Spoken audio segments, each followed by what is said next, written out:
My cousin called me late at night, and the first thing he said was, "Don't look outside." His tone sounded low, almost a whisper, clearly afraid, like he was scared someone would hear him nearby. I laughed, nervously, uneasy, then asked why. He paused and then quietly said, "You won't like what you see." Seconds later, suddenly, a dark shadow passed slowly by my window. Subscribe if you enjoy real storytelling, and please let me know in the comments where you're watching from. My name is Amara. I'm 22 years old. And that summer, I was staying alone at my parents' house while they traveled often for work. The house is an older place in a quiet neighborhood. It feels safe most of the time, but at night, it can feel too big, far too empty.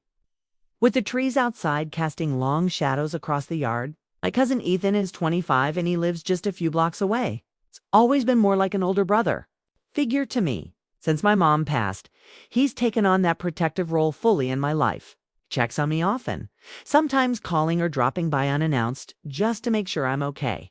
He has always said he doesn't like me being in the house alone at night, but I would usually roll my eyes and tell him I was fine anyway. That evening felt completely normal. I made myself some tea, curled up on the couch, and scrolled on my phone while the TV played softly in the background. It was one of those calm, ordinary nights where nothing feels wrong.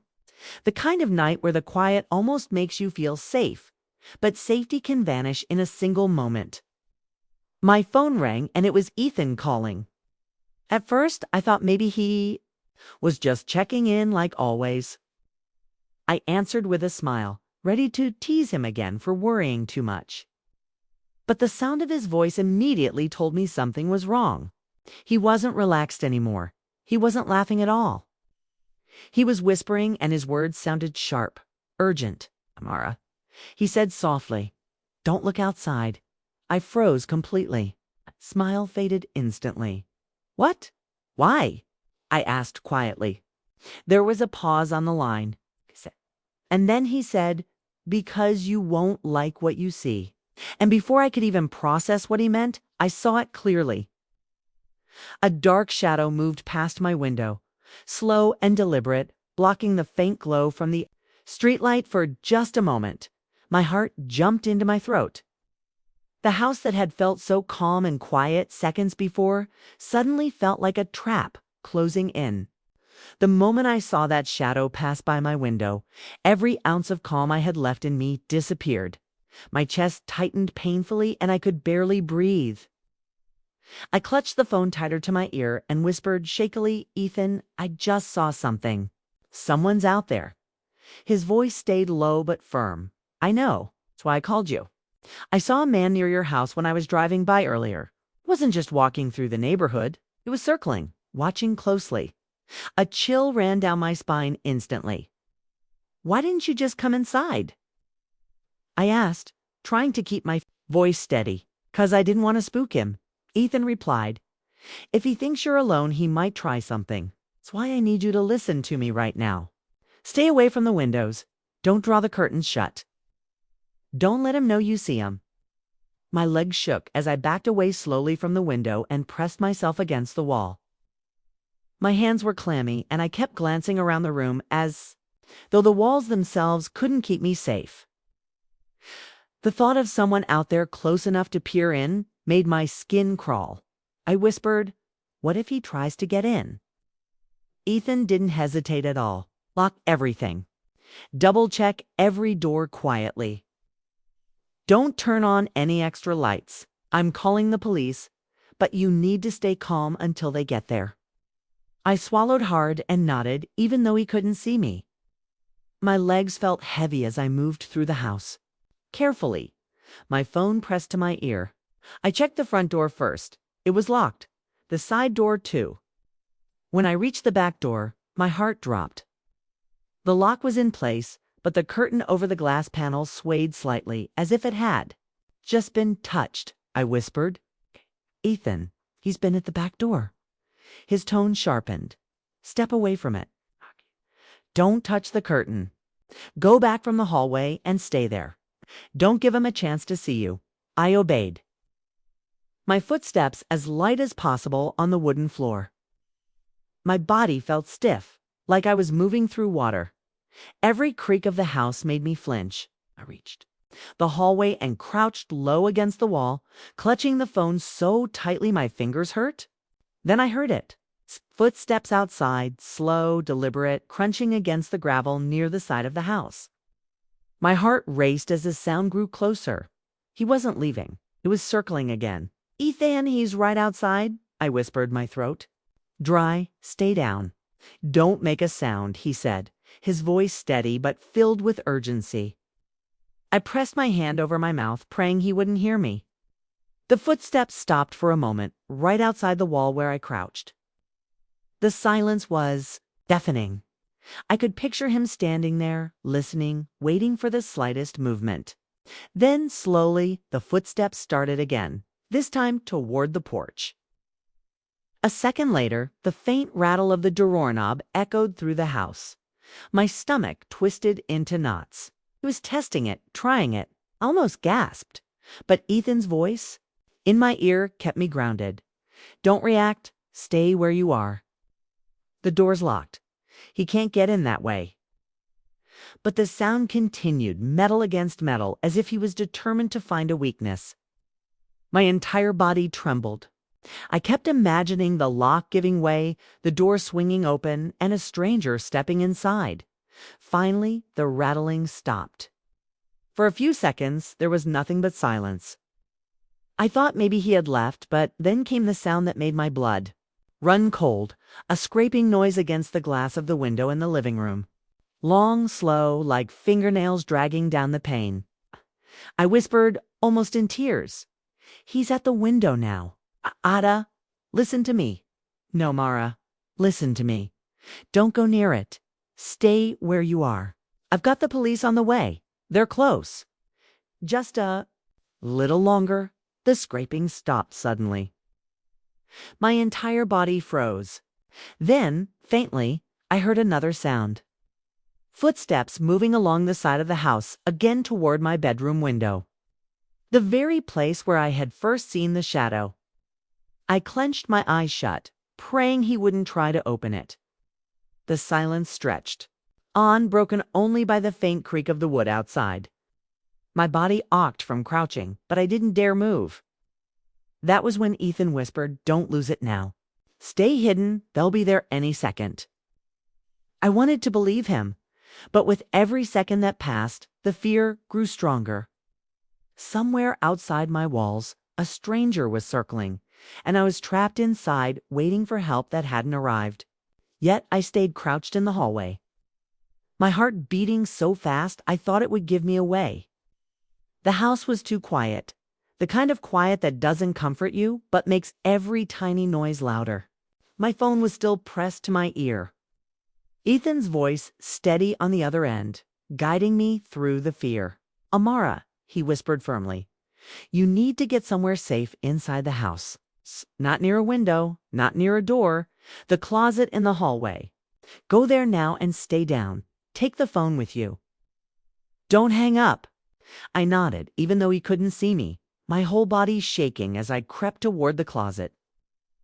Every step across the wooden floor seemed too loud, like the sound was echoing through the night. I eased open the closet door, slipped inside, and shut it carefully behind me. The space was small and dark, smelling faintly of old coats and cedar. I crouched low on the floor, clutching the phone against my ear like it was the only thing connecting me to safety. "Okay, I'm inside," I whispered. "Good," Ethan replied, his voice steady. "Now stay quiet. The police are on their way, but I'm close, too. I'm outside the neighborhood. I'll be there before you know it." Hearing that gave me a small sense of relief, but it wasn't enough to slow the fear rushing through me. My body was trembling so badly I had to cover my mouth with one hand to keep my breathing from being too loud. Then I heard it, the unmistakable creak of the porch steps. My blood turned cold. Whoever was outside was back at the front of the house, and this time he was heavier, more deliberate. Each step groaned under his weight. "Ethan," I whispered, barely able to speak. He's on the porch. Stay quiet. Don't move, Ethan said quickly. His voice was calm, but I could hear the urgency underneath. A second later, the sound of the doorknob rattling filled the house again. This time harder than before. He was pulling, twisting, jarring the lock like he thought maybe he could break it loose. My whole body froze. I pressed my hand tighter over my mouth, fighting urge to cry. The rattling stopped. Silence pressed down on me, and moment, I thought maybe he had given up. But then came the soft crunch of footsteps moving around the side of the house again, toward the back. The sound faded, then picked up again, this time directly outside the wall near where I was hiding. I whispered shakily, "He's right next to me. He's outside this wall." Ethan's voice came steady and firm. "Amara, you're okay. He doesn't know where you are. Just stay put. The police are almost there. I can hear the sirens from where I am." I strained to listen, and faintly I thought I caught it. The distant wail of sirens cutting through the quiet night. Relief washed over me, but it was tangled with dread. If I could hear them, so could the man outside. What if he tried something? Before they arrived, my fear was answered with another sound. The scrape of metal against the back door. He was trying again, this time harder, more desperate. The lock rattled violently, and I could hear the wood of the frame protesting under the force. I squeezed my eyes shut and whispered, "He's trying to get in, Ethan. I can hear it." Ethan's voice grew sharper. "Don't move. Don't make a sound. He gets inside. Stay hidden. I'm almost there." I gripped the phone so tightly my fingers ached. My whole body felt like it was going to snap from the tension. The scraping grew louder, then suddenly stopped with a dull thud. My heart skipped. A beat, and then I heard it. Footsteps inside the house. Heavy, steady, no longer muffled by walls or windows. My stomach dropped. He was in. I gasped, but Ethan's voice came fast. "Steady. Don't panic. Don't leave that closet. The police are seconds away. I'm almost in the driveway. Just hold on, Amara." The footsteps moved through the kitchen, then the living room. Slow, methodical, like he was searching. I covered my mouth tighter, forcing myself not to cry, not to make a sound. My ears strained, tracking every creak of the floorboards. The intruder's steps grew closer, heading toward the hallway. Each one echoed louder in my chest. He was moving directly toward where I was hiding. "Etho," I whispered, tears streaming down my face. "He's coming this way. Stay quiet. Stay strong." "They're here," Ethan said. His voice wasn't just steady now. It was commanding. A lifeline in the darkness. And then, faint, but growing louder, I heard it. Sirens, not distant anymore, but right outside. Tires screeched against the pavement. Doors slammed, and voices shouted, "Police? Come out with your hands up." The footsteps inside stopped abruptly. Silence filled the house for a split second. Then chaos erupted. The intruder's steps pounded against the floor as he ran. Something crashed over in the living room. More shouting. Outside, a thud. Then silence again. I crouched in the dark, my whole body shaking, waiting, praying it was really over. Ethan's voice came through the phone one last time, steady and strong. "They've got him, Amara. It's over. You're safe." Even though Ethan told me it was over, I couldn't move at first. My knees were pressed against my chest, my hands still covering my mouth, and every muscle in my body felt locked in place. My brain couldn't catch up with my ears. The sudden chaos of sirens, shouting, and footsteps had ended too quickly. What if he was still inside? What if this was a trick of silence before something worse? Then I heard a voice, deep and commanding, echo through the house. "Clear, secure the area." For the first time in what felt like hours, I let out a shaky breath. My phone was still against my ear, and Ethan's voice came through steady and certain. "Amara, it's done. They have him. You can come out now."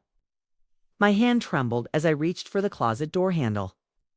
Slowly, I cracked it open, my eyes straining against the dim hallway light.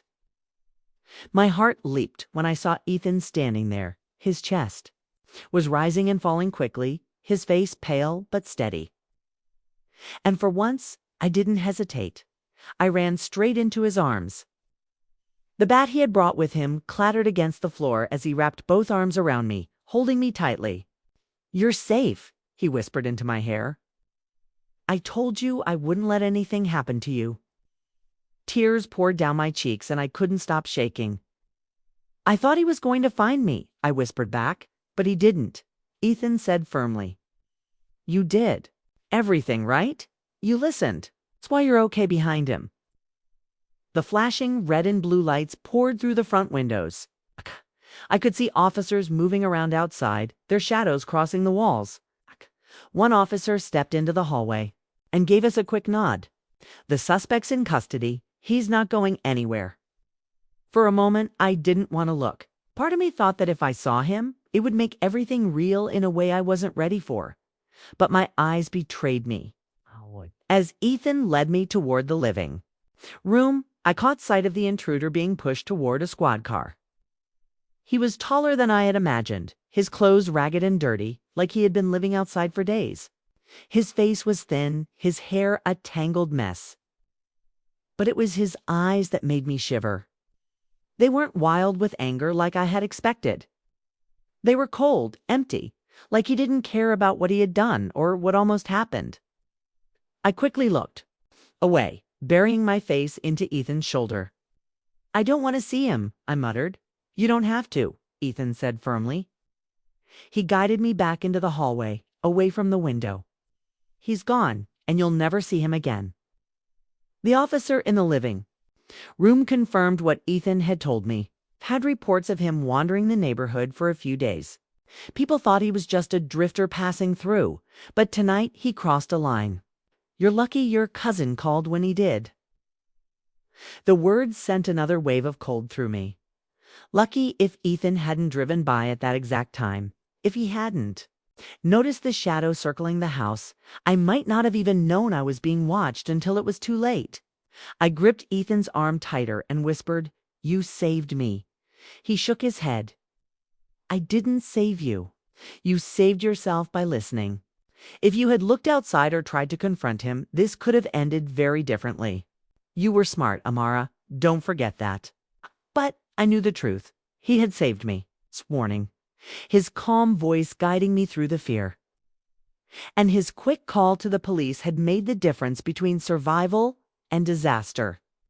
As the officers finished their work and the flashing lights slowly faded into the distance, the house felt quiet again. But it wasn't the same kind of quiet as before. The silence of safety had been broken, replaced with the heavy stillness of what had just happened. I sat with Ethan on the couch, wrapped in a blanket. One of the officers had handed me. My hands still shook and my voice wavered as I said, "I'll never forget that shadow at the window. It felt like he was right there, inches away from me." Ethan squeezed my shoulder. "Shadows don't matter anymore. He's gone.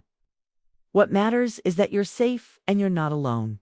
And for the first time that night, I believed him. The danger had passed. The man was in custody.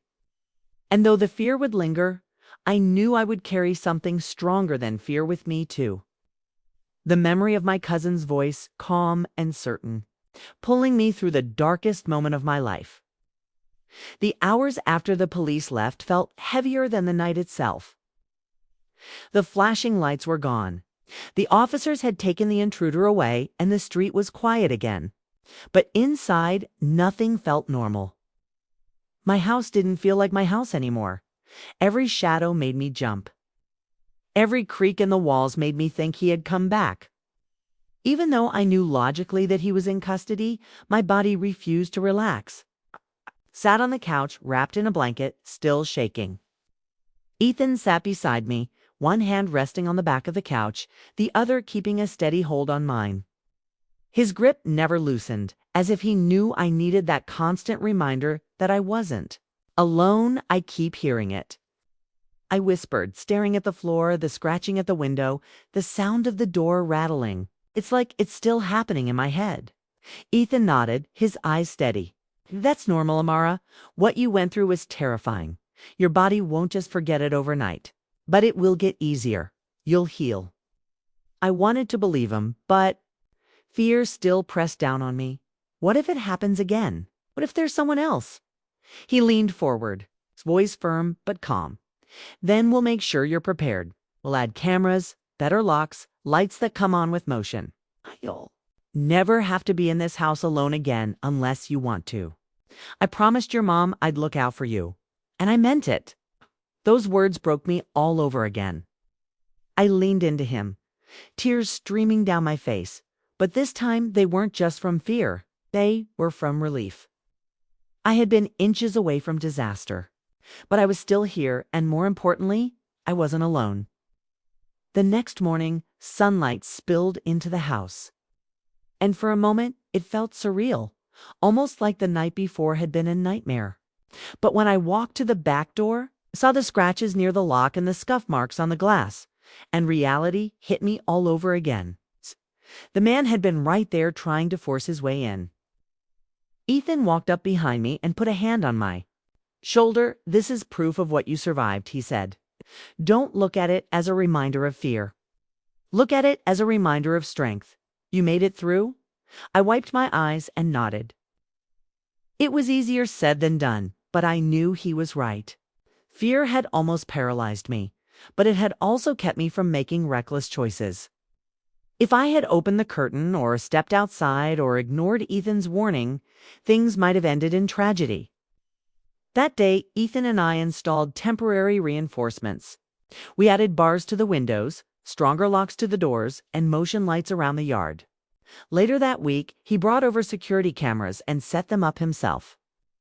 Each change made me feel a little more in control, as if the house was mine again, not a place that belonged to shadows and strangers.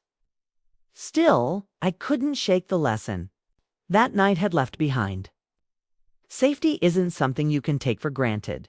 It can be shattered in a second.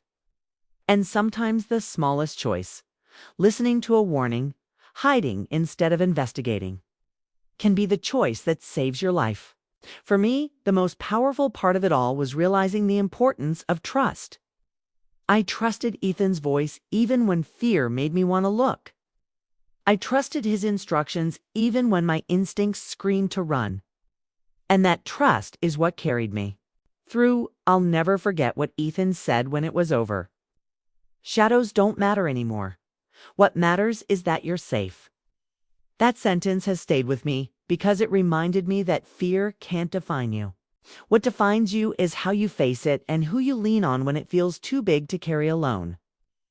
Even now, nights still feel different. The dark doesn't comfort me the way it once did, but I don't see that as weakness. I see it as awareness. I pay attention now.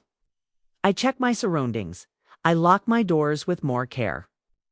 And I remind myself that fear doesn't mean failure. It means I survived. If there's one lesson I want you to take from my story, it's this. Listen. To the people who care about you, when someone tells you to stay safe when they sense danger, don't brush it off and trust your gut. If something feels wrong, it probably is. Acting on that instinct can make all the difference. That night could have ended in horror, but instead it ended with me alive, wrapped in my cousin's arms, learning the hardest but most important lesson of my life. The shadows may pass by your window, but they don't get to define your story. Thank you for listening to mine. If this story gave you chills, make sure to subscribe to my channel for more true storytelling and drop a comment letting me know where you're watching from. I'd love to know.